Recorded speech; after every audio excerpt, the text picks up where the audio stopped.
Hey hello guys, welcome to my channel. जय जगन्नाथ। सामने जी जोड़ते समस्त भल आशा सामने कर गणेश पूजा करिया द्वारा देखिए सामने जो मूर्ति जो भसौन आमर गाँ गहली जो होची मूर्ति भसौन देखिए आम जेपरी भाव जो गणेश को जो पूजा अर्चना कर आनिकी बसई था आम से भाव ही आमर से गणेश मूर्ति को विसर्जन करिया दरकार। मैंने मुझे देखिली केते जगह कौन नौ देखिए बड़ बड़ एत बड़ हाइट मूर्ति से द्वारा देखिए मूर्ति को फिंगा होमती पानी साइज रे विसर्जन होनी गाड़ी उबे थी तलू फिंगा जाऊँगी पोल तलू यहाँ कराने उचित नुह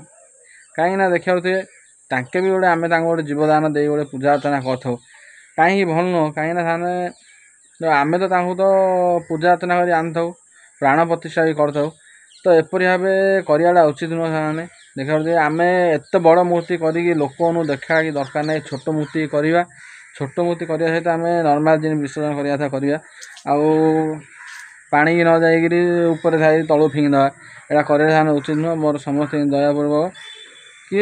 जेपरी भाव में करवा दरकार माने आमर जमी पूजा अर्चना कर दरकार सेपरी भाव आम कराटा दरकार से विसर्जन करवा से